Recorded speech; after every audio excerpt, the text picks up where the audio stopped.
Try to imagine all life as you know it stopping instantaneously and every molecule in your body exploding at the speed of light. Total protonic reversal. Protonic reversal. Protonic reversal with your host, Conan Neutron.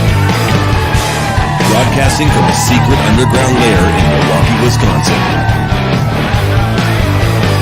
A gigantic middle finger to everything that is rock about music, rock and roll, and corporate power. The thing is, though, if you don't laugh, you're going to go on a killing spree with sharpened nails. Confidence of a hero or a fool. I wasn't exactly certain which. Could not be more professional.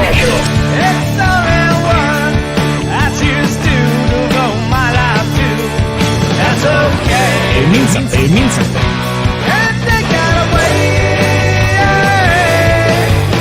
You know, that's my take on it. What's yours? Protonic reversal. That's like a science thing, right? Indeed it is. It is a science thing. It is a science place. It is a scientific fact that we are all up in your face. It is time once again for the one, the only Protonic reversal. Welcome to it. Welcome to this much ballyhooed, much delayed weekend edition episode 407. Very excited, very shortly, to be talking to Mr. Steve Moriarty of the Gits and the great Mia Zapata and the Gits book. But before we do any of that, welcome to Conan Neutron's Protonic Reversal. I'm your host, Conan Neutron. I'm a rock and roll lifer who's been touring and recording for 24 years. Need to update that soon. Most known for the band Conan Neutron and the Secret Friends. Music is a huge part of my life, and I use the format of this very long-running podcast to talk about music with musicians whose work I enjoy and respect, but who may not be household names. This is episode 407. Now, this is your first time with the show. Archives of it are available for free. No ads, no sponsors, no kidding at protonicreversal.com.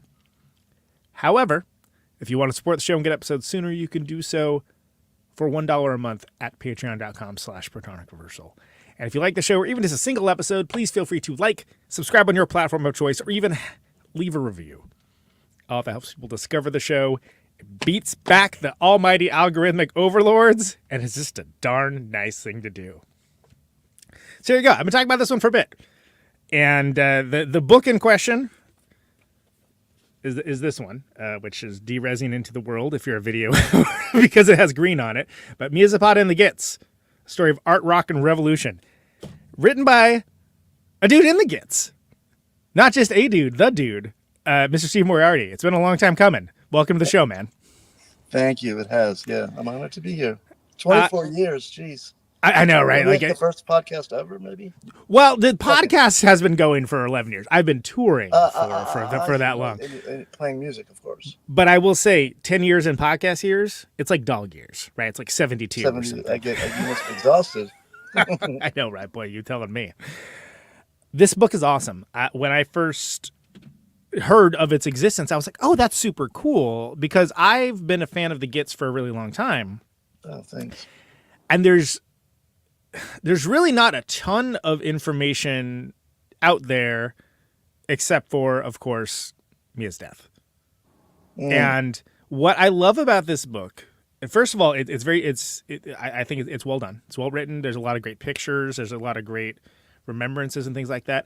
But you really get a sense of who she was as a person. And I was thinking about Once Upon a Time in Hollywood.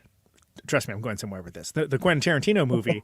Because one of the reasons I liked it so much is it showed Sharon Tate as a person. And that she was, this vivacious person who had a fully realized life that, of course, people only remember the salacious event at the end of it. That's true. How that seems to be a thing that we do culturally.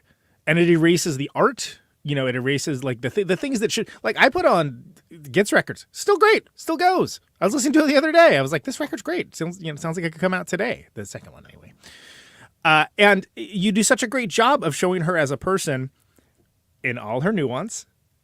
Not necessarily like the perfect person in the world. And that's hard to do for any artist. But I feel like there's a special pressure when it comes time to someone that's gone. Because you're basically, it's her legacy. And I think you've put a really cool, you put a really cool fence post up to say like, no, she was an artist. She was a person. She was like a powerhouse. And it's nuance, and I really dig it. I think it's well done. How did this first come to pass? Has this been something that you've like thought about doing for like a long time? I think I first got. I think it was 2013, and I got out of rehab. And while I was in rehab, I just started thinking and reflecting on the years I played with the band and like what led me to use substances in that time, and like what led me to get sober, and like how it just presented me with all the flood of thoughts that I'd been avoiding for so many years, because she was my best friend, and having your best friend, losing a friend like that so out of the blue and grotesquely was a shock, and I had to sort of block out the trauma of thinking about it, and so when I had time to reflect and think about the time in the band and listening to the songs over and over again, because all I had for entertainment during that 30-day period was what do they call them now? An iPod. iPod. I miss those actually. I miss having right? a music device that isn't tied to the internet or algorithms or social media. You could just I know it's like the cassette of the 2000s or something. It's great. But, my bandmate spilled an entire beer on mine and ruined it. So there you go. He was but I was just sort of cramming on the music and listening to it and thinking, this could have come out yesterday. It wasn't like tied to the 90s sort of grunge sound of that time and that place in the country, and those bands that were hugely popular and still are. They're now in the classic rock category, like Nirvana and Soundgarden and who are, Mudhoney, the lesser known big bands.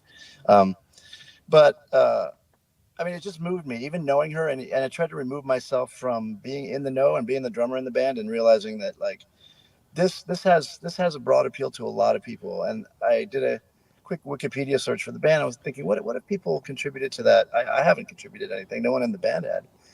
And the first 2 or 3 paragraphs were just about Mia's murder, and I was disgusted and shocked. And I'm like, how could this person, this music, and this human being be reduced to to like a true crime sort of scenario? And I was disgusted, and I decided that I needed to do something to counter that and to present the real deal, the real story. Because people would ask me like, who was she? This mythological creature, Sure, like Janis Joplin. I'm like, no, she was a little bit better than Janis Joplin. She was like so-and-so. And did she die from was she using drugs like Kurt Cobain and all these insane questions? And I just got tired of it. And I thought that somebody needed to set the record straight.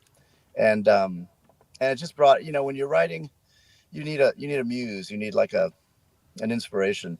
And that was just like grassroots, hands down, full on inspiration from beyond. So tell a story. So I tried to tell a story.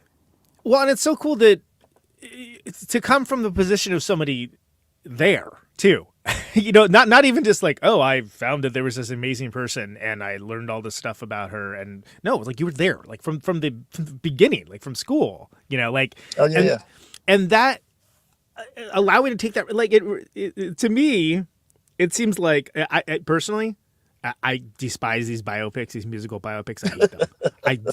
And when Walk Hard came out, I was like, all right, so that's going to be the end of these, right? Because like that lampooned this like Spinal Tap in a way that you can't make these kinds of movies anymore, right? No, they still make them. They still make them. Okay. They still do. What was that one? The Sex Pistols movie? No, that's there was what was that one called? Anyway, whatever. They all kind of not for me. But then when I think about what is fodder for those types of films, it's like Mia's life is like perfect for that. Like because the journey's interesting. As a figure of allegory, people love someone that's like struggling, that has flaws, et cetera, but has something incredibly special there. One of the things I really like from the very beginning of talking about your performances with her is like noting early on that she had like the thing that we like You're like, oh wow, this is not just Magic. something special is happening here, and I can't quite define it, and maybe not immediately quantifiable, but you know that they have it. Because when you mention someone like a Janis Joplin, et cetera, it's like, yeah, but like coming from punk. Right. And coming from today and now. Yeah, not from... You don't have to look back to the 60s to find something that's inspiring to them musically. Absolutely. And they do. We do. We always look for something that's familiar. And I always kind of took pride that we were less familiar than the more obvious bands. Sure. People have to discover us. Like, you'd have to go find a record if you're interested in music. You couldn't just throw it on Spotify and listen to it. So it's kind of, I always took pride in being in the underground, but then sort of the underground seemed well, actually, when the mainstream got wind of the band and what happened, it soon, changed from being about the music and started just to be about the crime and what happened to her. And that was, another main reason to write the book, is just to sort of let the rest of the world know, the people that aren't in the know, who this band was, and present her, to give people the opportunity to hear it, to know about it. And I'll tell you, Steve, when I first found out about the Gits, so I was, I'm from the Bay Area. Well, technically speaking, I'm from nowhere, California. I'm from like the Central Valley, but I moved to the Bay Area at 17. So, and at that point, I worked at a record store. I was big into like Mudhoney, like Soundgarden, like Melvins, Butthole Surfers, all that kind of stuff. So I had heard like, oh yeah, have you heard the Gits? I'm like, oh no, what's that? That sounds cool. And then like, so I listened to the record. Oh, it's great. And all I knew is I was like, oh yeah, the singer died tragically. I'm like, oh, that's terrible. And so, of course, the assumption, and I hate to say because at the time, it's like, oh, was it drugs? Right. It's like, oh no, it's like far worse than that. And then it was something that's like, wow, how like am I just finding out about this now? Like I've been listening to this, I've been like, at the time, it's been a lifetime now, but at times like, oh, I've been like into like punk rock for like 3-4 years now. How am I just finding out about this now? Like that's crazy that like what's the deal? What's the deal with this? But like I immediately got like, she was such a powerful presence musically that it was like I felt like I knew her somehow. Yeah, and that was the thing about her lyrics and about the songs, and I hope to think about the whole band and our songs, but like Mia in particular, when she sang a song, if we were playing to a crowd, a couple hundred people, oftentimes people would come up to me after the show and say, what was that song that you guys were doing? That was like my life, or that song spoke to me because I was that person.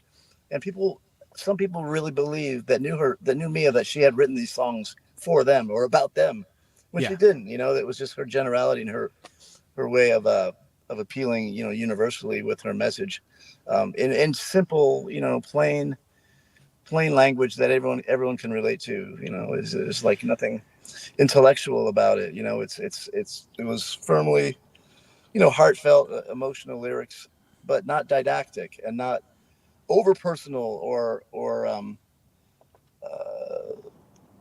I guess too revealing of herself. When she was talking about more topics that everyone can relate to in their own way, giving it their own spin. So that was well, and you even mention when she started to do that, right? That like she started, it seems like changing lyrics around from being like I statements to we statements, and just like her progression as a songwriter. I love all the antics, like liberating like the blues records from the from the area and stuff like that, liberating from their bondage, and just her finding her place as a musician, as an artist, that in a way that transcends the time and transcends the genre. And I think there is something to be said for even the sound of the band. Like it's sort of like a little bit out of time. Like it doesn't sound like a 90s band, which makes sense because you started in the 80s, but like it doesn't sound like a 90s band. Yeah. And there's some bands I love that do, where it's like, oh yeah, that's it. Like they use a production technique that like that's everybody was doing that year. Yeah, okay, and there are only a few producers making those records, and we didn't have major label contracts, so we didn't have the luxury or the excuse of hiring a producer that would have a particular sound or would make a record sound like another record or another band they produced. So since we produced our records ourselves and arranged the songs ourselves and recorded it ourselves and we paid for it ourselves, and so like $2,000 or $3,000 was like a big album budget for us. Yeah, sure. And we paid for it ourselves, and also we could control the publishing that way. You know, if we wrote the songs and paid for the recording, then we own those master tapes. And so that was a major key. But we didn't concentrate on getting signed. We didn't seek a manager to help us get into the scene in LA or wherever that might be. We were already in Seattle. It just seemed like we wanted to make music and we weren't interested in the business side of it. Right. Because that's what we were good at. We were good at making music. We didn't try to do anything but reach people in the moment. We didn't have a business plan for the band. So we ended up sounding like we sounded, like the songs, the production of the record. The snare sound was a certain way because that's the way the snare sounded, because it was broken and I had it held together with guitar strings and a 9-volt battery shoved in it to keep the snares up. So yeah, it was like you got what you got what you got when it was with us. Like our first demo that we recorded in Ohio, where we met when I was 18 and Mia was 19. Yellow Springs, Ohio, and southwestern Ohio, 45 minutes outside of Dayton, Ohio, in the middle of a cornfield. That's where we got together, and that's where we played. So we kind of like developed our sound in a vacuum. We were only influenced by the bands that we went and saw, maybe in Columbus, Ohio, or Dayton, or Cincinnati, or even up to Chicago if we had time.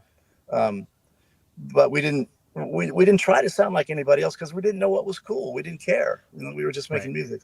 So our first album, we recorded live to 2 tracks, just turned on the tape machine and played, and banged out 17 songs in 3.5 hours, and then mixed them and walked away with the cassette that ended up being one of our best-selling albums. Yeah. Like when it was released posthumously in '96, I think, Kings and Queens. But I wonder where the band went. I mean, I think we had the third record written for the most part, and I think the sound would have been really, really interesting at that point because we had learned more about recording and overdubbing guitars to make them sound thicker, taking reverb off the snare so it sounded more in your face, and just certain little techniques that people don't really understand make a big difference. And microphones, placement of microphones, all that stuff we studied, but not so much how to make a record sell. So you just got what we were ready to play and what we were ready to offer in the moment. And that's why I try to do all music now, really. Sure. I mean, that's look, if you're authentic, you don't have to worry about like remembering what you're trying to do, right? Yeah, it's so hard, and hindsight's 20/20, but you can't see yourself in a place in time when that place in time hasn't really been established as anything important or different, right? Or real. Sure. We knew there were a lot of bands, and we knew it was hard to find a job, and we knew it was because everybody and their cousin and their 5 band members were moving to Seattle at the same time, looking for the same restaurant jobs. But it was I didn't see the context for the whole thing, and it wasn't until years later that there were books being written about the Seattle scene, and these bands were making, getting these enormous contracts and doing really well in radio charts and selling lots of records, and it had gone sort of international, the Seattle scene, quote, which, looking back now, it was a really cool phenomenon. I mean, you could go see live bands any night of the week, like really good live bands any night of the week. When we moved to Seattle in '89, there were 2 venues to play. One held about 40 people, the other held about 100. Right. It was called Skid Row, and then there was a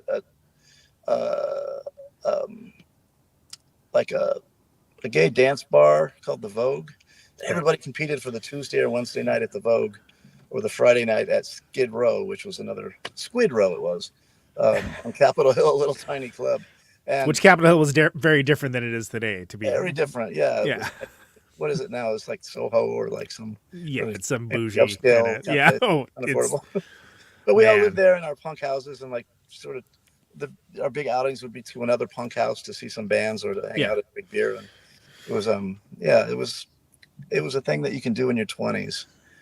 Well, one of the things I liked about the book too is I wasn't even aware that the band had started previously before coming to Seattle, and you came to Seattle as a band during that time, because that's such an interesting.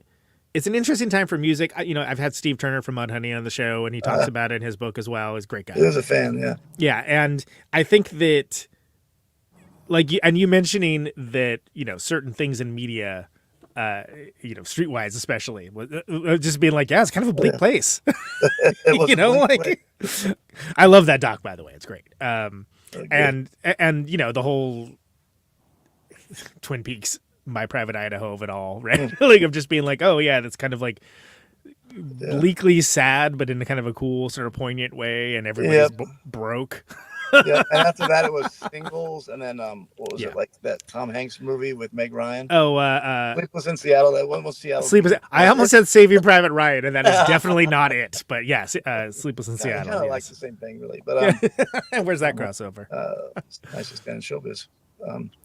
But I think but like you guys coming as a fully formed band, a fully formed entity that had been around for a while and established, and just being like, hey, we're going to be here and do this. Yeah.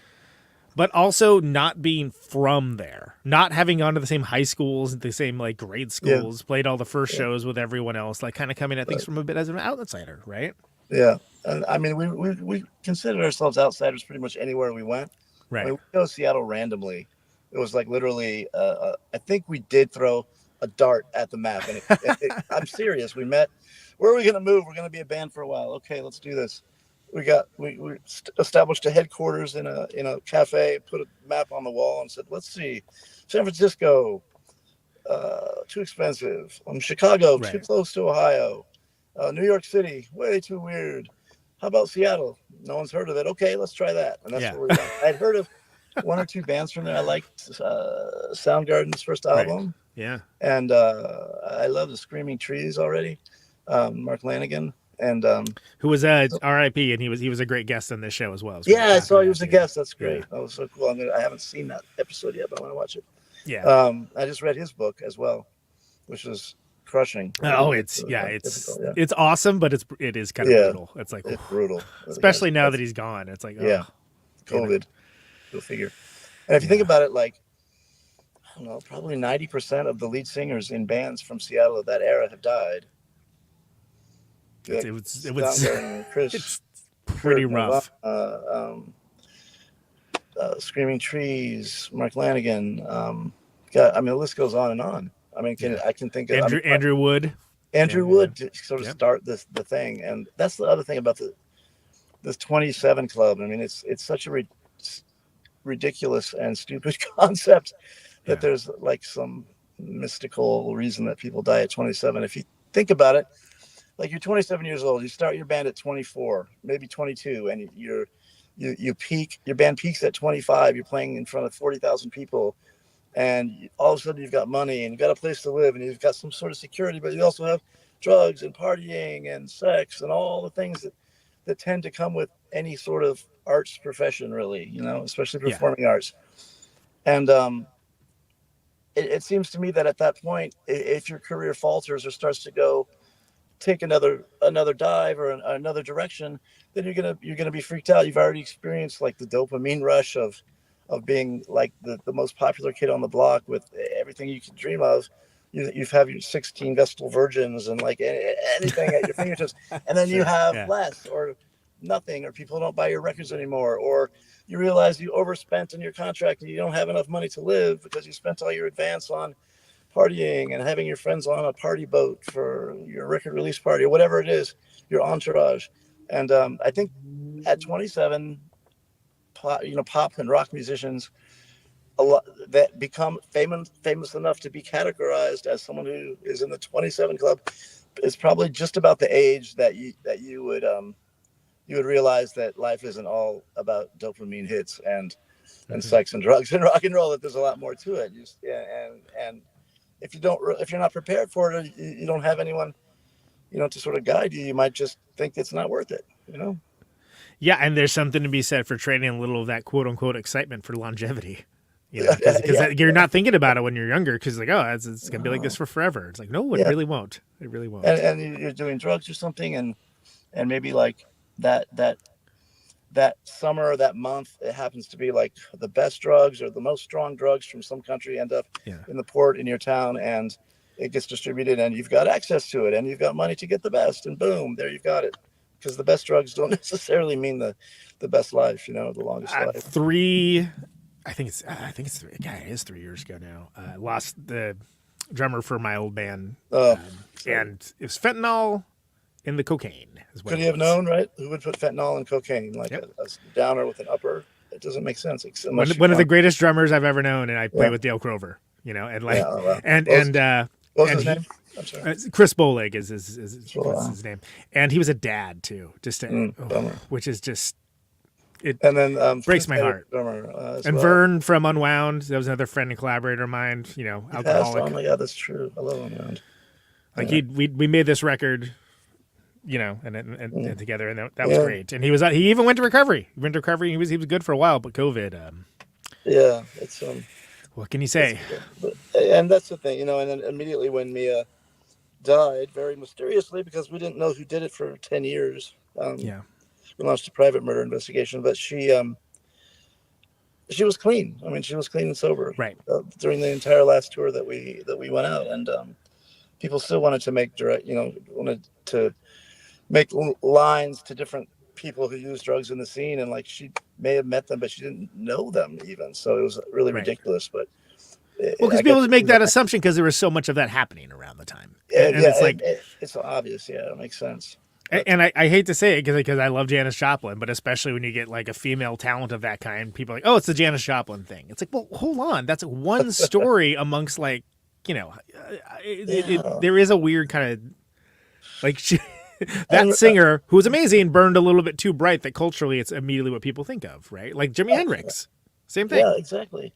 I'm sure he didn't want to die. I mean, yeah, exactly. What's it looking to? He was just partying too hard, you know. And people think that the music is, you know, it's imbued with some like magical force, or like that they're geniuses because they died and their music wouldn't necessarily be popular otherwise, and that they just burned so brightly because they were tortured artists. Well, what if Jimi Hendrix hadn't died, right? What kind of music would have developed? Like, what would he have done? What if Picasso, you know, had lived? Maybe he would have made a really boring blues record. Who knows? I mean, like maybe he would have made the best record ever. You don't know. or 20 of the best records ever. Sure, yeah. Maybe he would have went jazz. He did like, you know, maybe he was on Blue Note for a while. And like, did he? Or formed a two-piece. You know? Yeah, exactly. And it's a shame, but like, and I wonder too what Mia would have done, because on our last tour, she was talking to me about secretly wanting to record a solo album. Because she liked country music, and she loved like Frank Sinatra and Dean Martin and these crooners, and then she also liked bluegrass, and she was from Kentucky, so she had that influence, and she wanted to do something unique. I just I fantasize about what that would have been like. Well, I just think about like that the change is going to come kind of cover, right? I want to do an Otis Redding song. Okay, we'll try Otis Redding song, and it just came out one day in rehearsal, and we're like, holy shit, I guess we should record this on the album. Well, and you say something in the book too about how, like, you know, she would have been fantastic as a torch singer or something, but she just wasn't that type of person. It wasn't her temperament. It wasn't her whole deal, right? Could have developed into that. You know, I think because she had this very mellow, peaceful side, but she loved punk rock, and we were all intent on doing that. Sure. I mean, I think like Conquering Chicken, it's more punk rock, arguably in some ways, than some of the French and the Bullies stuff. Like you guys had multiple aspects of things, and those were influences because the two guys were from New York City, and they grew up going to matinees at CBGB's and seeing like hardcore, like real hardcore bands, Cro-Mags and Agnostic Front, and like whoever else, but also like NYHC, and others, you know. Yeah, exactly. It's a whole lifestyle choice. It is. And it change. Like, hopefully the music can change with your lifestyle choices. And I think that I think I saw X play in San Francisco a few years ago, 3 years ago or so, around Christmas time. And you know, they've been doing it since 1979 or something. Yeah. Oh my God, I know, right? And I'm thinking, gosh, 30, how many years? And they just showed up wearing what they were wearing when they woke up. They threw down, and they were so good. Here we are, like, plug in, go. And I thought, God, if only we had that chance, we could be on that stage now, playing the old hits or whatever, or the new album or whatever. But I think we would have we'd be a band now, I would assume. Well, because it seems like there was a lot of vitality without that kind of explosive volatility of keeping the unit together. Like the volatility was in the music, it was in the creativity, it was in the expression.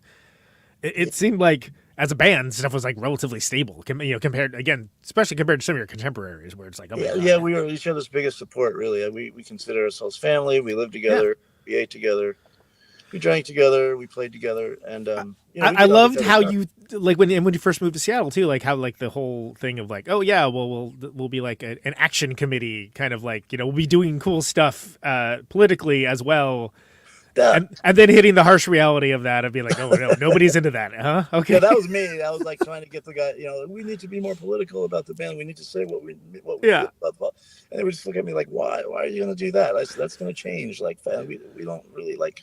Do we really care about? Does that really affect our lives? And I thought, well, yeah, of course it does. And they're like, no, it doesn't. But think about the dead Kennedys, who again are important to the evolution of the band, especially like early on, right? You know, like it works. It's you know, it's a thing. It's brilliant. I mean, I love it. You know, but the thing is, no single one of us could mold the band in our image, right? Right. It had to be a synthesis of everyone's sort of. We had to be synced and like on the same page, and like it was. I'll say like the Beatles. I'll go that far and say that like we were bigger than the sum of the parts. Like the band was more than each one of us as four. It somehow created something completely different than any of us were into. It's in the word band. It's a band. You are banding together to become greater than the sum of the parts. Yeah. Sometimes I think people forget that. When she died, you know, we auditioned, I don't know, 20 singers. Like the A&R rep from Atlantic Records who wanted to sign us was saying, oh, since Mia died, we'll get another singer. How about this woman, PJ Harvey? She's pretty good. And I was like, yeah, she's pretty good. And then like John Lydon needs a band. He's thinking of starting up a new rock band. And John Lydon from the Sex Pistols. Oh yeah. Call him up, see if he'll do it. And it was just odd that like the connections people were making. Like you could be a band for anybody. Like we didn't want to be a band for anybody. You know? Right. Because it wasn't like you were like, it wasn't like person and the backing band. It was, right, you know. Yeah. And then so when Mia was gone, it was like we were pretty rudderless. And I wrote to Joan Jett because she had premiered a video on MTV when MTV was still happening, and for her song "Go Home" that she wrote with Kathleen Hanna, and it said this video is dedicated to Mia Zapata, the singer Mia Zapata, and I thought like she doesn't even know Mia, she doesn't even know us. Like why would she do like it seemed kind of exploitive, and so I wrote to her. 3 or 4 months later, I got a letter back written on stationery from it was like a hotel in Germany or something like, and it looked like a sixth grader had handwritten it. I'm sorry. It did. No, she's so brilliant in so many things. It's fine if she has terrible handwriting. So do I. My handwriting's also awful. Yeah. But I really like it. Anything I can do, my manager will call you and we will get in touch. Didn't expect anything, but I was thrilled because she was like my childhood rock idol. Of course. I would read Guitar Magazine when she was on the cover, like the first female guitarist on the cover of Rock Magazine, of Guitar Player Magazine. I remember reading it in the back of my closet behind the clothes, like it was like a porno mag, right? Like, so intriguing. She's so hot. And then, but I told her that story when we did end up meeting and playing together, and but she wanted to help us, and she thought, what's the compromise? All right, we'll do half your songs from the Gits, and I'll try to sing Mia's parts respectively, respectfully, and she did, and we'll do half her songs, which we played respectfully, but a lot faster than they did.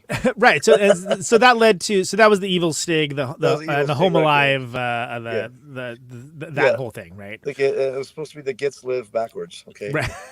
Yeah, I learned that with the book. I was like, oh yeah, okay. I put that in there. Anyway, so that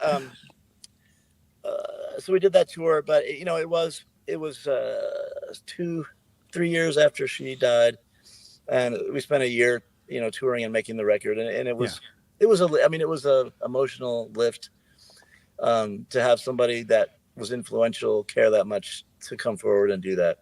And then and we got to meet a lot of people in the international rock and roll community who would come to the shows, like the Metallica guys, and I remember like from the Indigo Girls to Metallica guys to Ian MacKaye, and all these folks would come see us play. Oh, we were a big fan of the Gits, and we were just like, oh wow, thanks. And so that, we had our rock and roll moment, Right. Sure.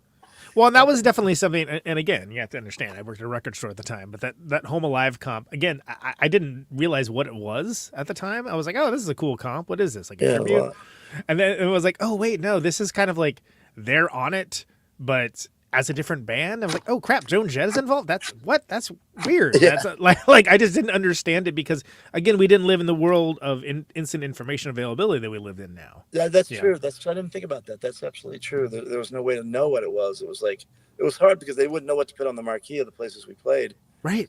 One place just listed all 4 names, like it was like the Medeski, tenors, Martin, the and Wood great or tenors something. right? Yeah, exactly. Yeah. It's like on the marquee at the Axe Club Axe in Chicago or whatever it was. Lounge And, X. So people had a hard time finding a framework for it, but it was basically half Joan Jett songs and half Gits songs with Joan singing and us playing everything more punk rock style. Sure. Yeah. I thought some of it was good. No, I thought it was real cool, but again, it was just crazy for me coming into it like late to the game and just be like, I don't have any frame of reference to it. This is cool. Whatever this is cool. I'm into it, but like, it got more and more complex. There was just as it went. look, and I say that as someone who's my own outfit has, a picture a scroll like in a cartoon or something, and you like unroll it and unfurls and goes into the next room. That's like the amount of information that like is front loaded with my thing. So like I get it completely, but I had to go back. I had to go back and like find the records. I was like, oh wow, this is great. Okay, so then I was like, oh, now I understand. This is because all right, so this is the same people, and they're celebrating like the music and like doing something cool and unique, et cetera, et cetera. And then the Home Alive thing like made sense too. In real time, I see. Yeah, because it was all happening at the same time. And again, I just didn't know. Yeah. Like if I knew it, it came from a zine. Yeah, a zine, right? That's where you found information. Absolutely.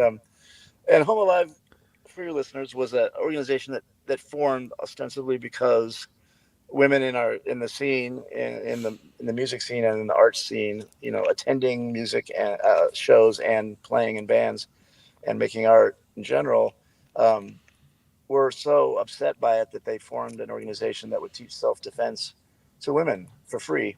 And it started from grassroots up, and we organized and they had a 501c3 operational, even to an international level, for about 11 years.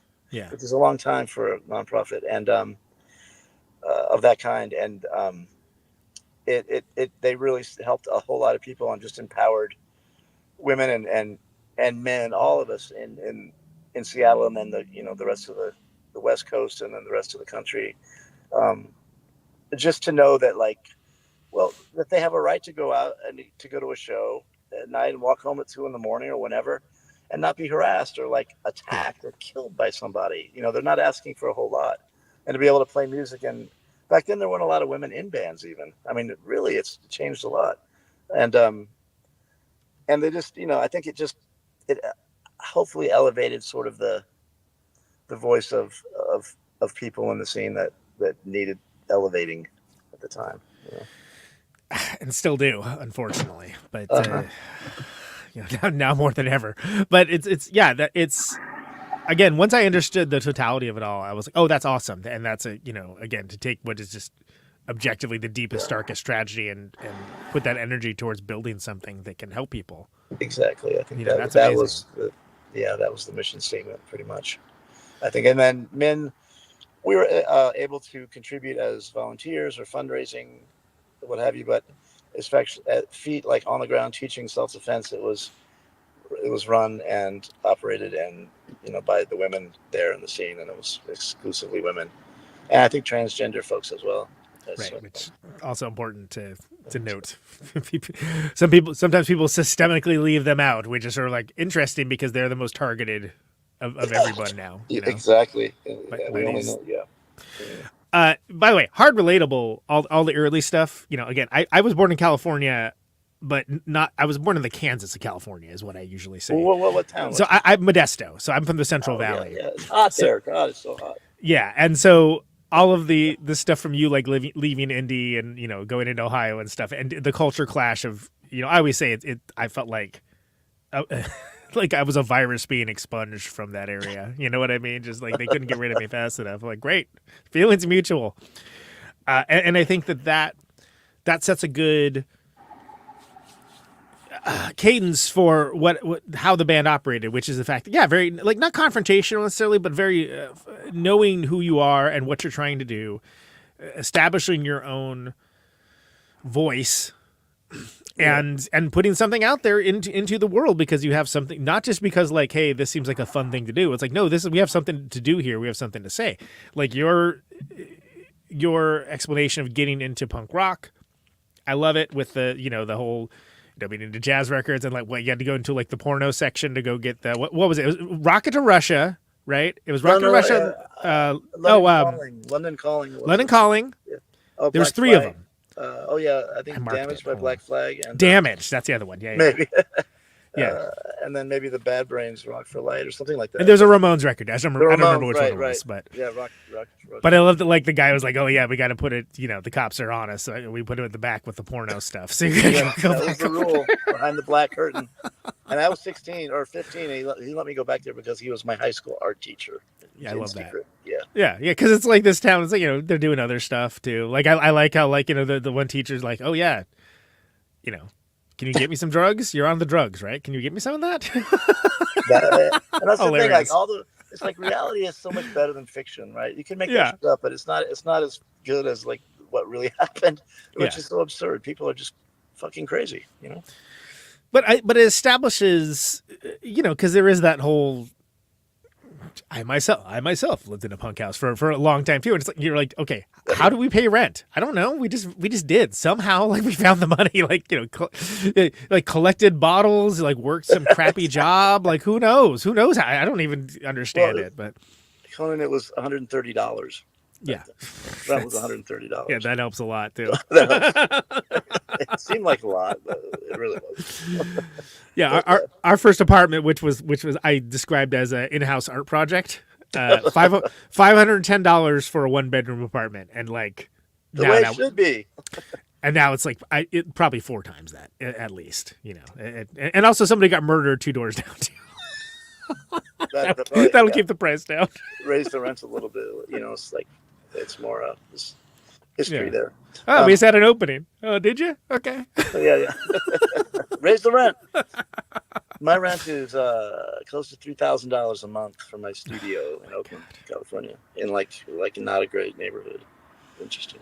And that's good. That's a good price. No, that's a great price. We can buy $3,000. Yeah. It's one of the reasons I'm out in Milwaukee, man. It's like 5 times the space for half the money. I've thought about it many times.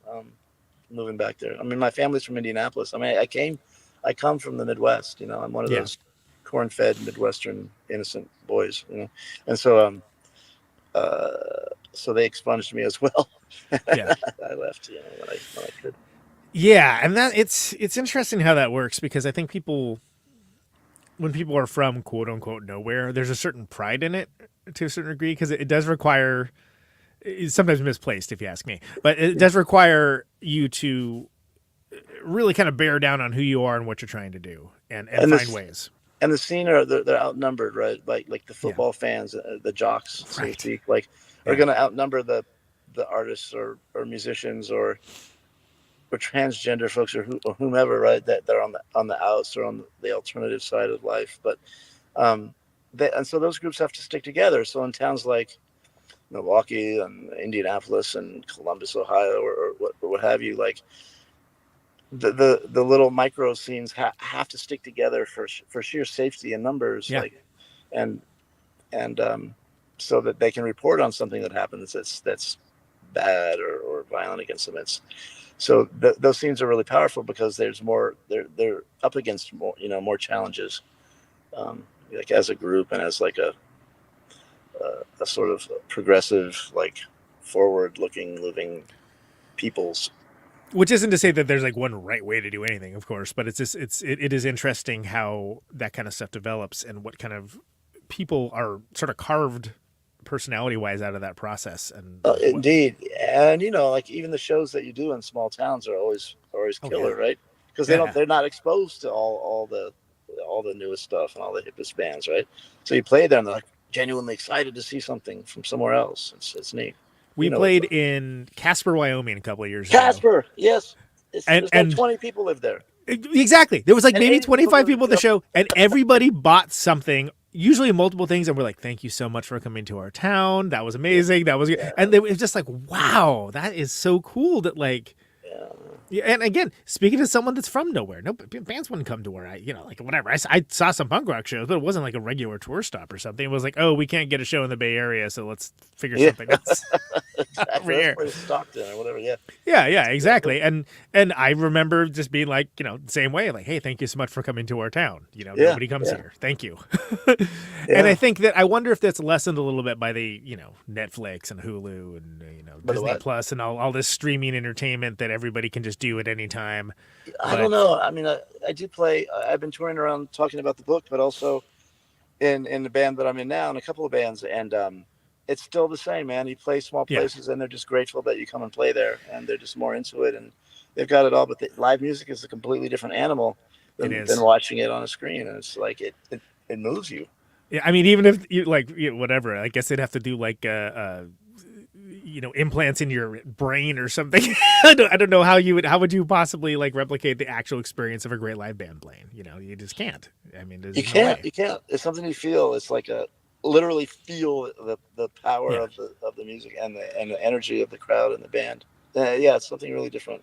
It's like there's less of a separation between the audience and the band. I think I agree. More of a one. Everyone together is like a communal experience.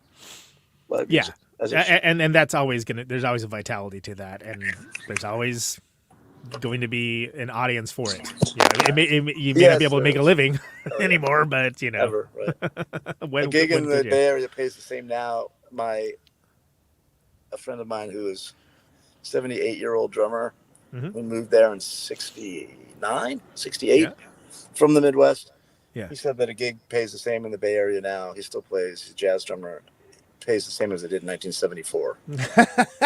$150. Yeah, man. Yeah, man. And be grateful. I'm often fond of saying that it took me moving away from the Bay Area to have good shows in the Bay Area, because then people are like, oh, I can't see this anytime now. Oh, great, I'll show up. It's like, now you're here, huh? Thanks. I haven't played Seattle for.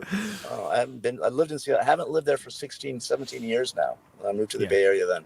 So I've lived in the Bay Area longer than Seattle. So I went back and played a show there last night. And people were coming out of the woodwork. Hey, you're the guy in the Gits. I love your band. Your band's great. And we ended up playing the show with this Grammy-winning metal band called High on Fire. Oh yeah.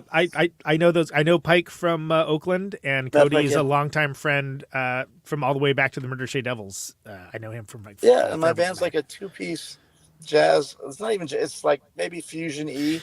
Was that Rat City Recon? Was that at Southgate Roller Ring? Yeah. Exactly. We played that last night. We played that last year. It's great. Isn't it like isn't it crazy? Like the bands play in the middle of the rink and everyone goes around you. It's so crazy.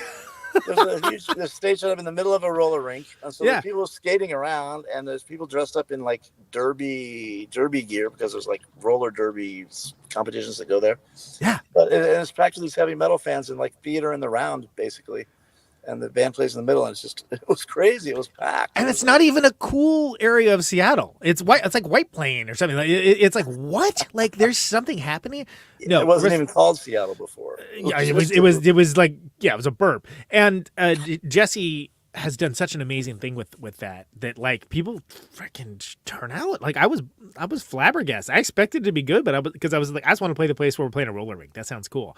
And then it was like, oh, this is like a thing. Like everyone's coming out to this. That's lovely. That's great. And I think that's what Seattle's become, like these independent promoters and musicians and people that stick together, who know each other, who are trading favors. And like, there's been such a vibrant scene there for so long. It has been really.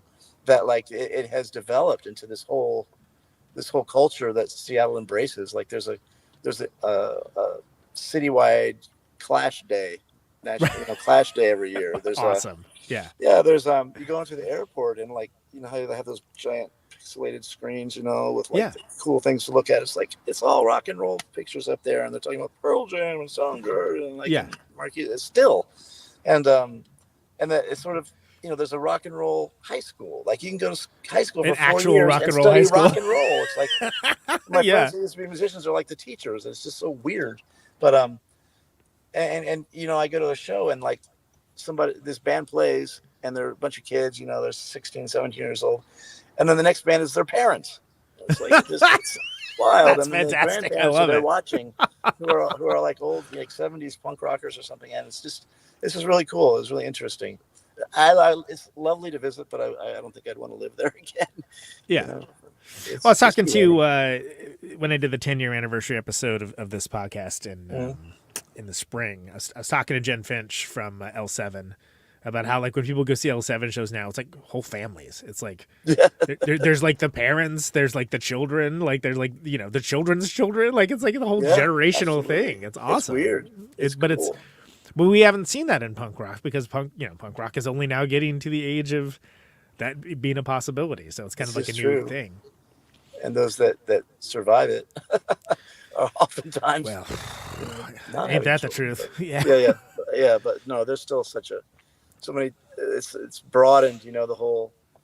I think the whole fashion sense and you know, trans awareness and you know, LGBTQ rights, and it's just sort of like it's all sort of blossoming under the radar and becoming more of a mainstream sort of thing. I was wanted to ask you about that because I feel like personally that there's a lot of things that ideas and you know, just expressions of equality and you know, a sense of morality that have become mainstream that to me came from punk rock. That came from like, first time I ever heard that was like, you know, going to the Gilman or something, you know, and being like, whoa, okay, cool, you know.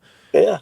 And how did those ideas get communicated? But through the music, right? Absolutely. And through the fanzines and like the films and, you know, through the arts, like everything. Like you wouldn't have Silicon Valley if you didn't have artists, you know, that were willing to be creative and go outside of the box and come up with new programs and new ways to deal with use computers and all that. You know? Critical thinking, you know, like all these things that it's like, you know, it's like, oh yeah, it'd be great if there was a little more of that. But I feel like if you come up from punk rock and you don't have that, I'm like, did you just miss the point entirely? Like, you miss the point entirely. A lot of people do, of course. Were you just listening to the guitar? Like you never listened to a single lyric? What's your problem, man? Well, you know, just like the aggression. You know? There's a place for that. Yeah, like Woodstock 2000. People getting mad, Rage Against the Machine got political. Okay, did you ever hear anything that dude said? Exactly. At any moment in time, because all of it was political. And sometimes you have to be a critical thinker to listen through the bullshit, because there has been you know, skinhead rock, you know, punk bands, you know, trying to sort of infiltrate the influential kids, easily influenced children, and you know, sort of lost kids and you know, could be gang members, and you know, it's this distribution for that music, and it's been interesting over the years seeing sort of right wing attitudes get sort of crushed by more open minded or left leaning kids in the scene, like becoming aware of their political identity and sort of standing up against the sexism and racism and homophobia at the shows, which is in an open forum, right? An open format, anyone can be there and play, and everyone is welcome into the scene, and that's all kinds of people are going to be there. And sometimes they need to be schooled a little bit, I think. Yeah, I think that there's also and I think that's kind of been mainstream and absorbed. The funny thing is, like, you know, talk to any like really young person about selling out, right? And people are like, what are you talking about? They don't even understand the concept of that, like, no, that was a big deal that, like, oh, so and so was selling out, they're doing like a jeans ad or something. Like, no, how else would, and their answer is, how else would somebody hear your music? Which is like, ooh, it's crushing, isn't it? It's so true, right? God damn, man. Nailed. Well, okay, yeah, I guess you got me there. Yeah. Enjoy.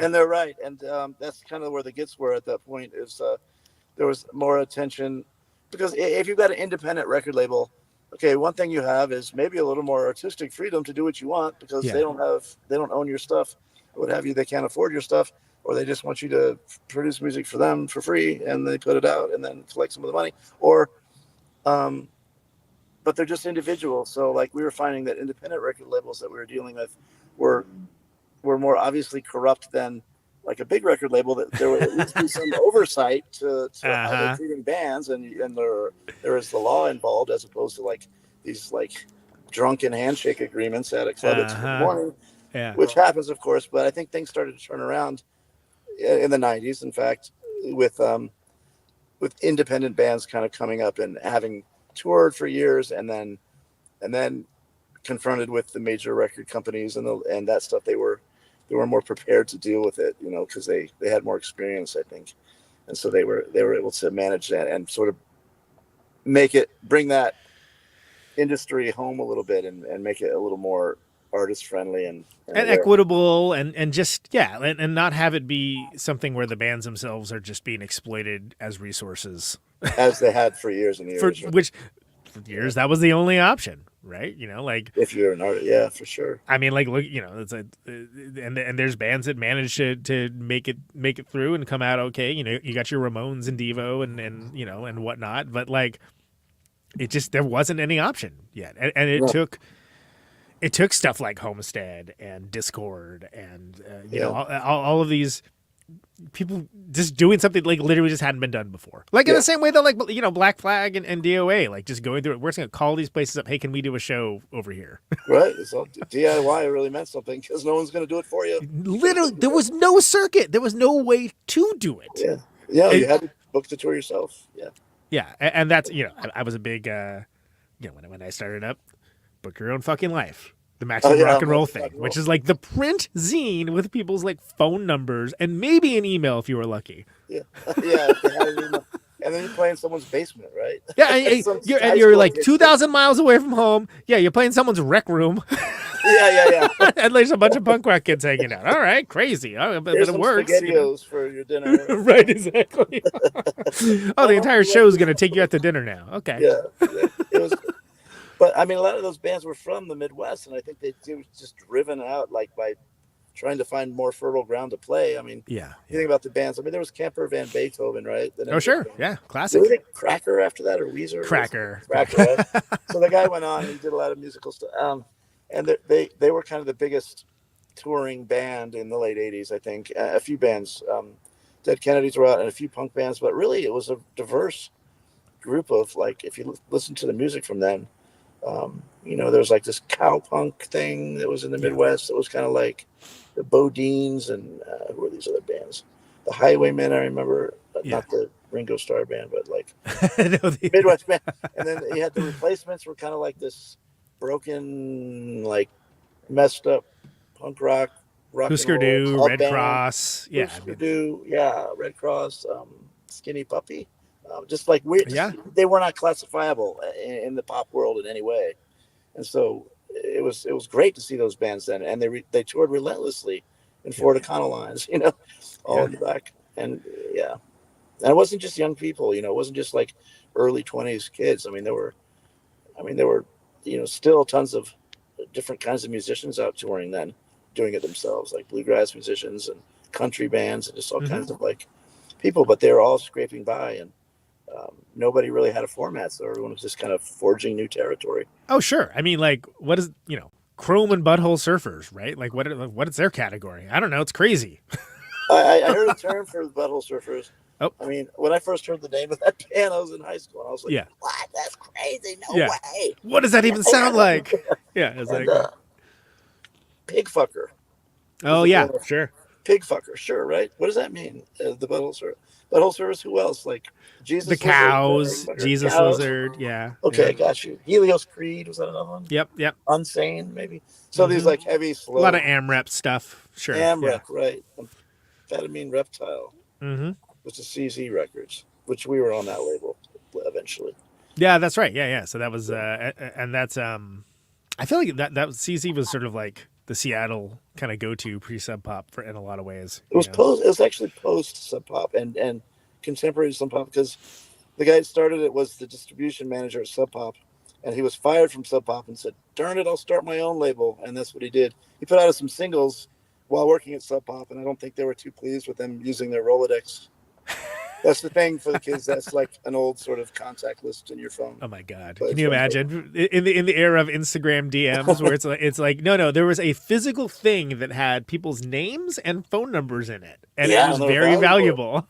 if you could get one, you could copy those down and have a tour of your own. Yeah, exactly. And you had to call people on the telephone. Or write them a letter. Exactly. Send a package with a tape that they wouldn't listen to, probably. Oh, just tell me what it sounds like. Okay. But sometimes they would. I booked a tour of Europe that way. Literally sending out packages of like a manila envelope with a show poster without the date written in on it, like where it would be in the time. And so, phone cards. Oh my God. Phone cards. And a cassette, or like a single or a cassette. And we organized an entire tour. It was crazy. Like, I think I sent out 25 packages and we got like 16 shows. Yeah.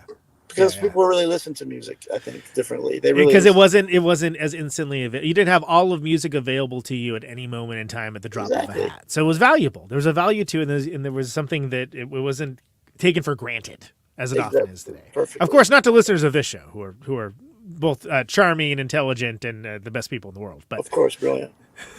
But in general, society has it's content now, right? They push music into being content. It's just content, along with like.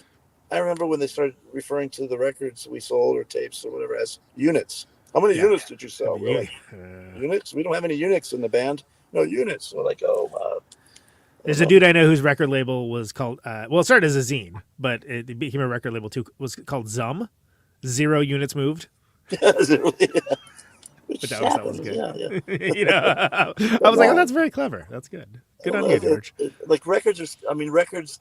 Last night at this metal show that we played, everyone had their little booth set up outside. There were a couple of thousand people there, and everybody had vinyl, and most people were sold out. Like, oh, we sold out of that one. We got this vinyl, but we sold out of that one. Like, that's what's selling. Like, more vinyl. Don't I know it? I was at that same merch table last year, and I was shocked by how many records we were selling. I mean, we always do. Vinyl always sells very well for us. I can't speak to everyone else, but like something like that. People are there for music, so they actually care. And so since they actually care, they want to support the artists.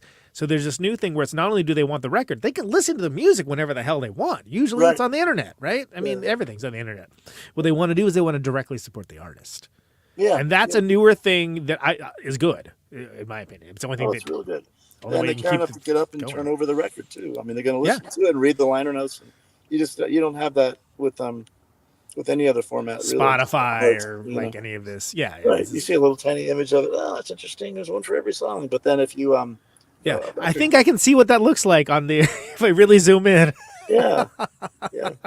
There's a documentary about those Hypnosis the record cover maker guys that did like all those Led Zeppelin and Pink Floyd record, like all the crazy, where they were like, oh, here's your $5 million budget to like make this record cover.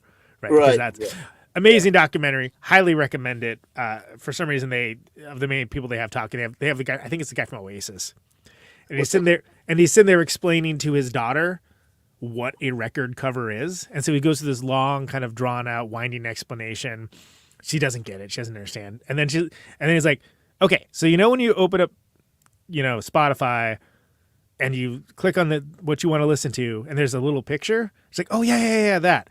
That's what I'm talking about. And and like in the telling of it, you could like watch him just like shrink like 5 sizes as he's trying to explain like what a big deal it was, like the record cover. And he was like, oh, okay, I know what that is now. And it's like the kid just no frame of reference whatsoever. Meanwhile, these guys in the 70s are just like, practically rock stars themselves. Right. Even the photographers were rock stars. On these mountains. Oh, let's get these like naked children on this like, weird like ruin thing. Crazy documentary. Highly recommended. But depressing in a certain way too. What is it called again? Squaring the Circle, I think. Right in the Circle. As much as I've brought that documentary up, they ought to be paying him money. But anyway, Squaring the Circle, the story of hypnosis. Yeah, that's okay. And it's hypnosis like Gnostic, like hypnosis, Gnosis. Interesting. It's annoying to even say that aloud. Yeah. But exactly. Are you artsy? I didn't know. Thank you. I didn't notice. They So this is TV 1984, by the way. This played Rat City Recon yesterday. Okay. Yeah, TV 1984, and I can send you some music if you want to do it. It's fun. I mean, we're actually I think we're kind of searching for a sound, but it's. I've been playing with the bass player for like 15 years, and we had lots of different incarnations of bands that we played in as a rhythm section. Finally, we were just like, dude, let's just do it with the two of us, man. We don't have to deal with all these guitar players and singers and keyboard players and sax. Let's do it. It'll be easy to rehearse. It'll be easy to get to shows. We can take a car. We don't need a band. And that's what we did. And it's just like now I'm trying to play a Moog synthesizer while I play drums, which is challenging. Ooh, but that sounds ambitious. Figure out something with foot pedals. I mean, I'm embracing technology, trying to, but I'm still playing my drums, of course. You're playing a thing in Concord. This is really esoteric, by the way. You're playing a thing in Concord with Antler Family. Those are friends of mine. They played with us at Bottom of the Hill like a month ago. Oh yeah, are they there? They're great. Yeah. So Tom Flynn, Boner Records. He played in Fang and Star Pimp and Duh and like all. Yeah, he's great. They're a great band. I like Antler Family a lot. Oh yeah, I didn't realize you played in that band. I'd heard the name. I was like, oh, it's a cool name, and I didn't think anything about it. But yeah.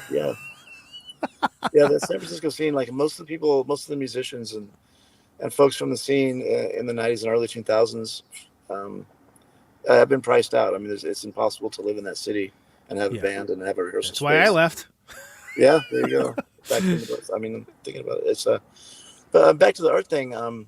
I think what was key, and I mean, we did focus in the band in the Gits on a look. We were always looking for like a look, and maybe other bands might be interested in knowing how one would do that. So when we would do flyers or record covers or have any sort of ads or print ads or posters for shows or to announce a release or a party we were playing, whatever, we would have one particular artist do that poster. Right. Yeah. Maybe they designed our logo, or maybe they had a certain style that they used. And the guy that we chose to do our look, to create our logo, and also to do our posters, that when we play with different bands, make sure that we would hire them, especially when we played with national acts that we're touring through, that we could play with, and say, hey, we make a poster for this band and put our name on it real big, next to whatever the band was, like Ween or L7 or Babes in Toyland, whoever we were playing. None of this 6-point type in bottom, the bottom right or something. But that guy who was just trying to get work back in Seattle making flyers for bands ended up being, the art director at Sub Pop, and he's still the art director at Sub Pop, and he's brilliant, and he has his stuff in galleries now. And just sort of choosing somebody and sticking with an artist or a unified aesthetic.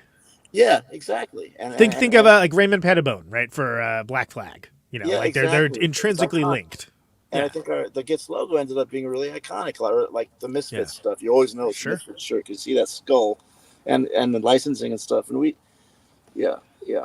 it's interesting, and it's all part of it. It's like it's the being in a band can be really like a joining of all art forms, and there's no limit really to what you can do. It's performance, it's writing, it's music, it's art, and even now more than ever, all that stuff is sort of unified. And I think back to like when Fugazi first came around, and the whole like anti-image thing of like, oh yeah, we're not even going to let you take a picture unless it's all four of us, like that kind of thing. Which is like, okay, that's because like otherwise it's just going to be Ian. It's like, oh, here's a dude from Minor Threat's new band. Here's what he looks like. Like, okay, I get that, but they had to take that to an almost absurd level, and to the point that a lot of people like just don't focus on the music. They focus on the $5 show aspect or something like that. Yeah. Like the other thing where it's like, well, yeah, but the music is great though.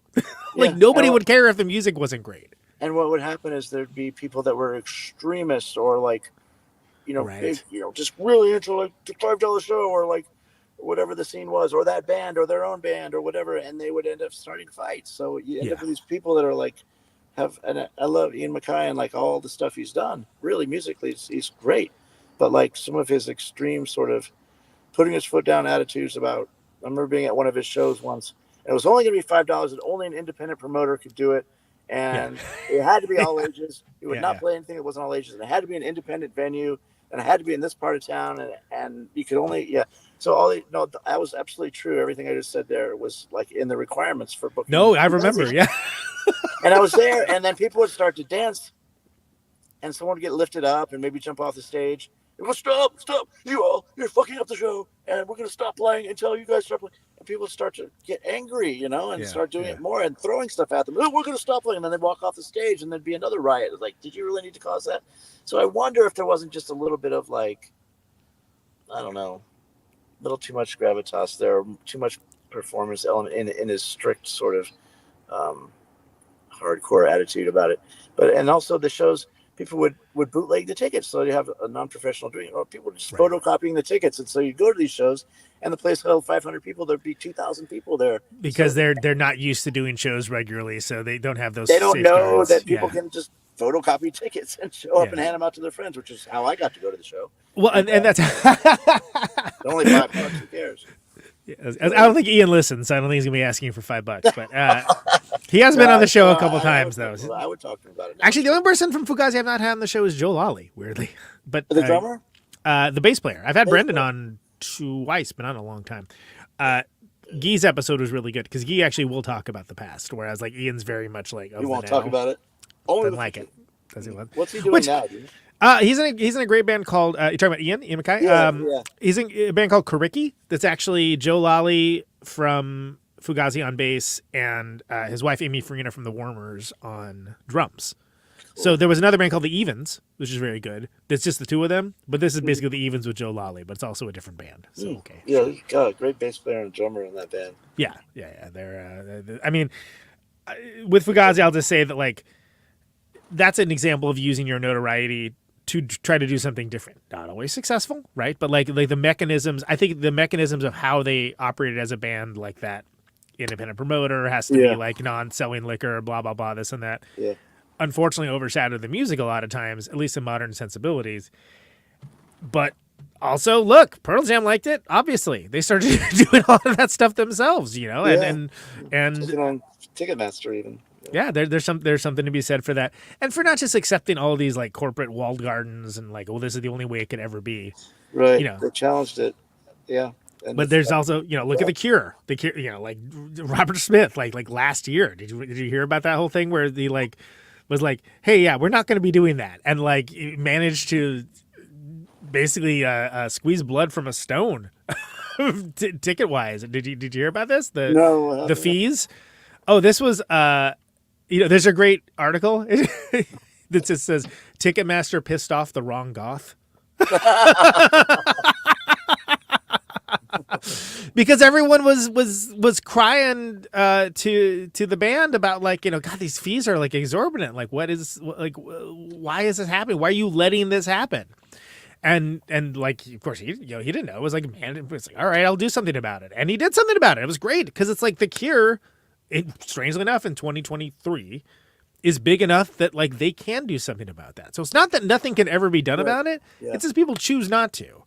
They choose not to, just go with the flow and, I'm an artist, I just need to play music. But sometimes if you're playing, a kind of music or art that is challenging in by nature, then you can't just let everything else go by the wayside, like how you deal with money and how you deal with the business side of it and people in general, how you interact with other people in the community. Like, it's sort of complicit if you go along with the status quo of exploiting artists for as much money as you can get out of the venue or the band or the whatever it is, like then you're part of the problem, right? If you have the influence or the stature to do that and you don't do it, I think you're really doing a disservice to everybody else.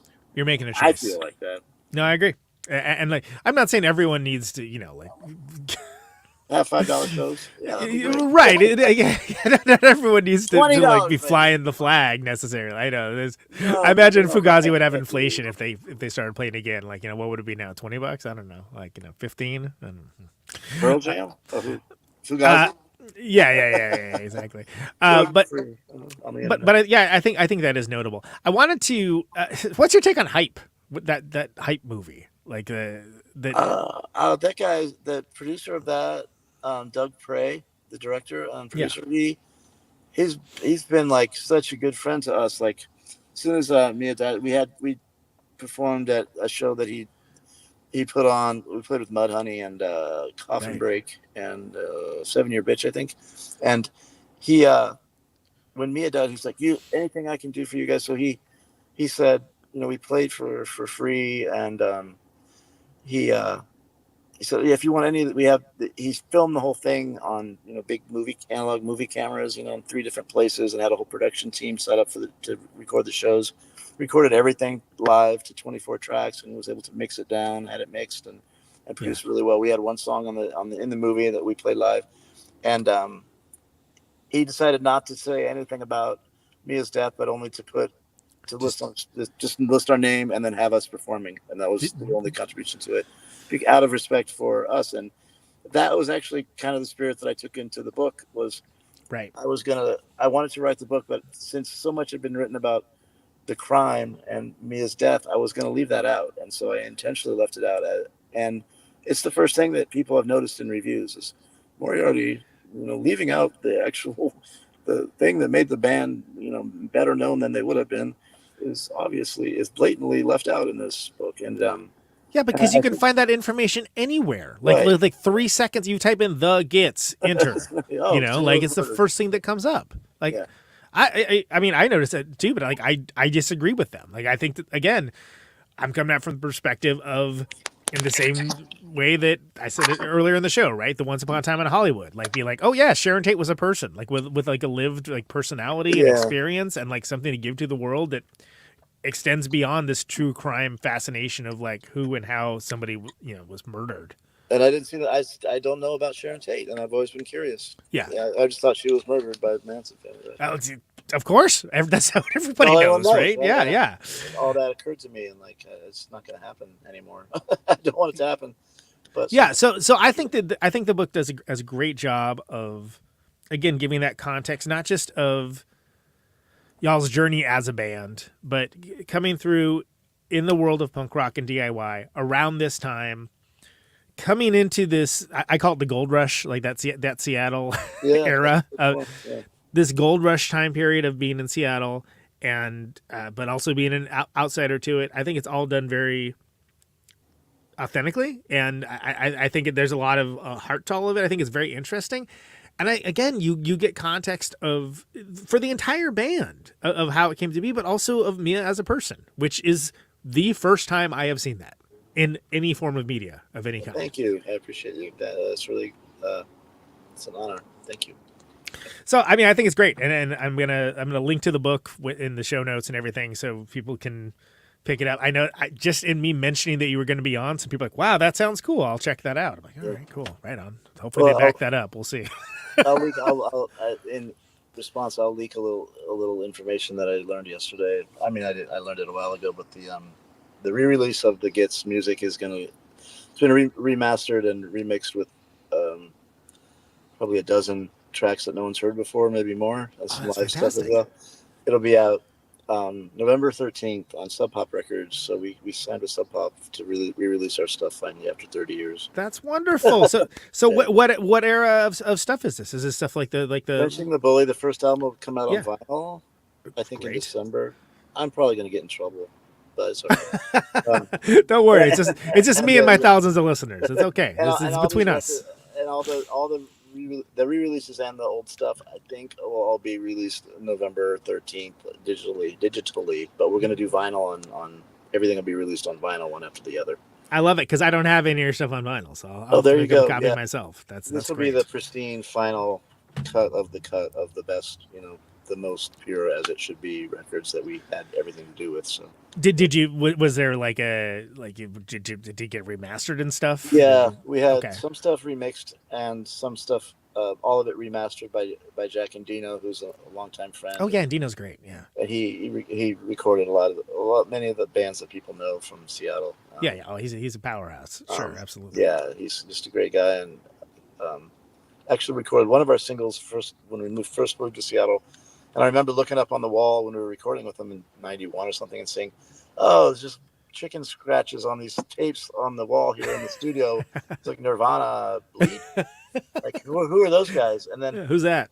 And that same night that we were recording, and he goes, well, Steve, Nirvana, they kicked out their drummer, and they're kind of looking for a drummer if you're interested and to try out, and they've got this guy Dave who's coming from DC to try out, but like we're not sure if he's going to do it or not. So you want to try? I was like, oh, no, man, I don't. It's like my band is way more important.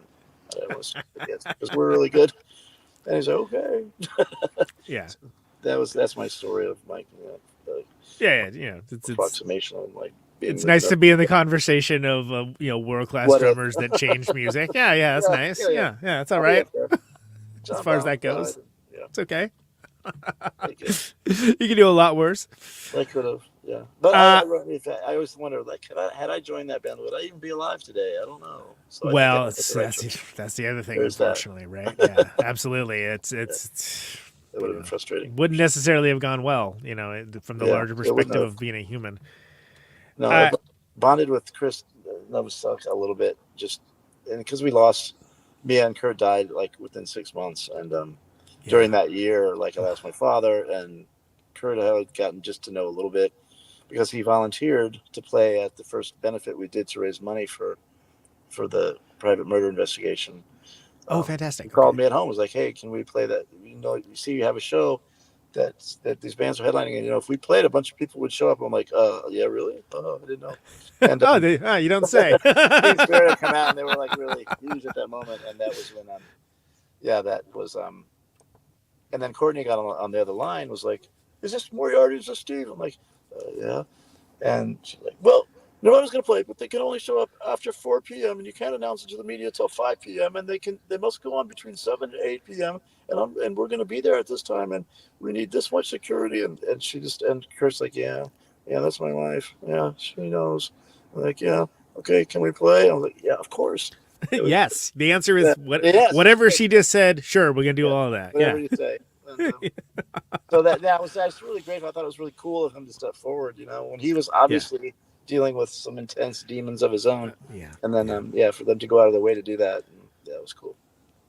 It's pretty awesome. I mean, well, I think you've done a great thing here with this book. And again, I'm just highly going to encourage anyone interested in the band and Mia, and even just that era of music, to check it out, because I think you get context with it that otherwise you wouldn't get in a lot of ways. And I think it's really killer. And I'm glad we were able to make this happen.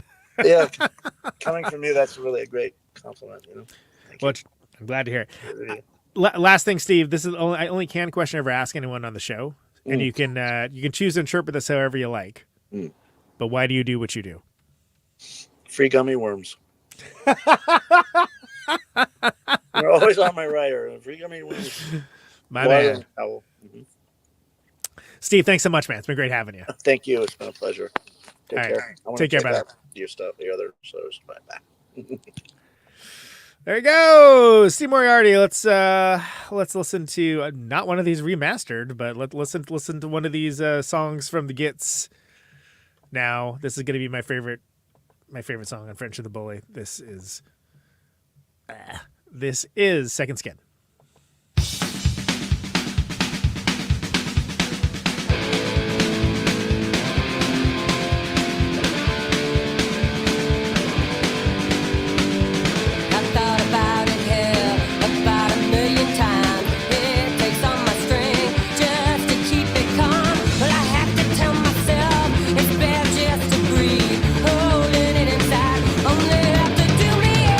Each time I close my eyes, I see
There you go. Second Skin.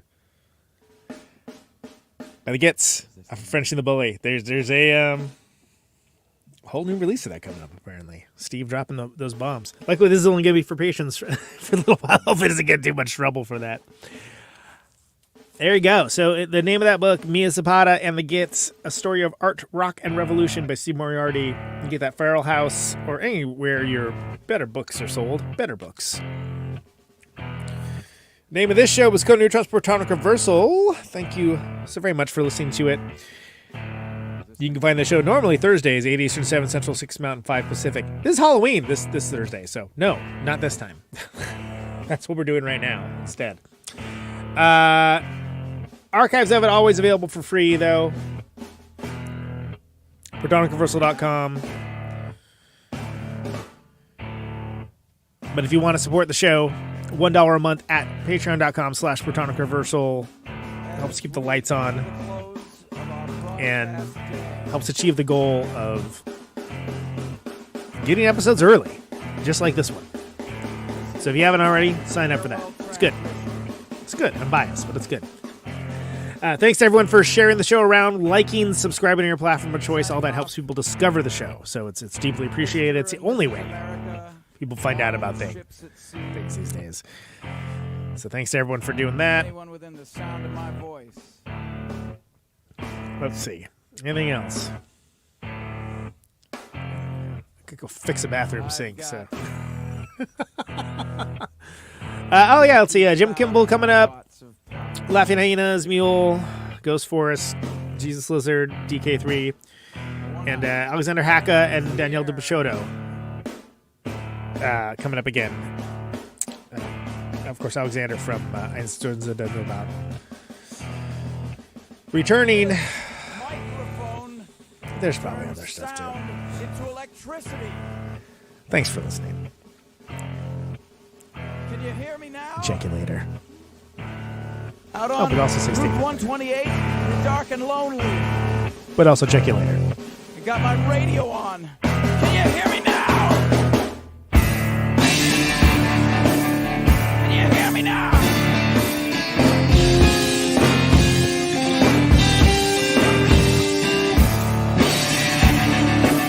Can you hear me now?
Welcome to my top 10.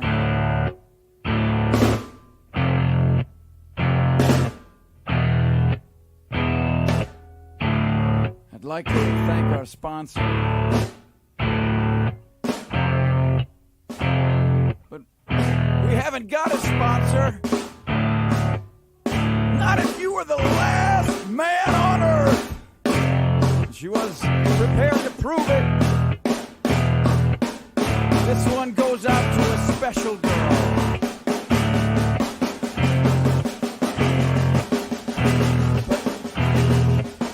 But there is no special girl.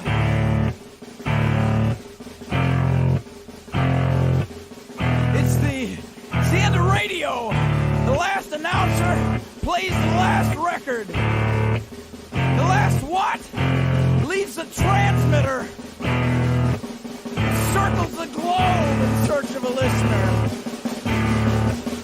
Can you hear me now?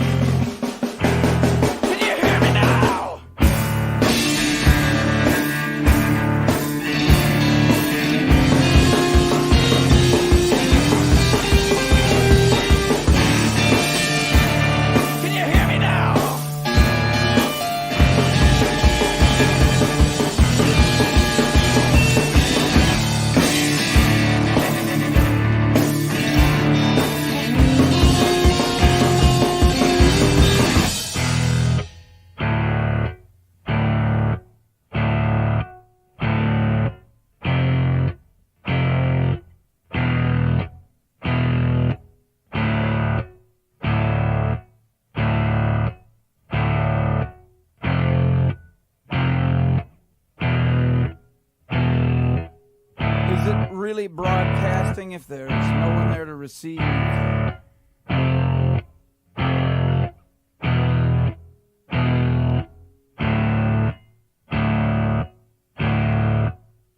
the end of radio.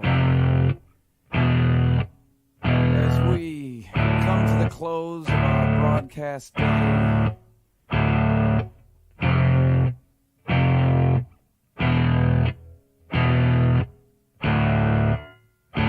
got my radio on.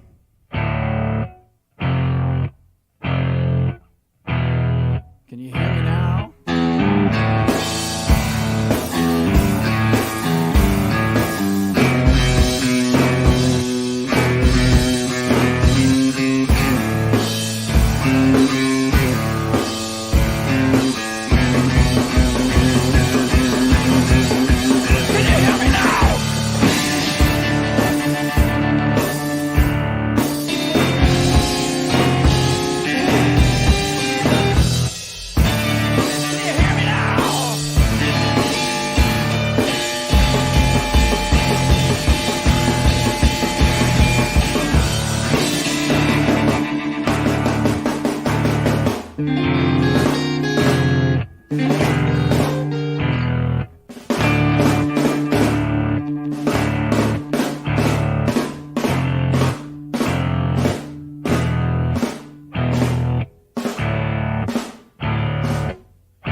This is a test!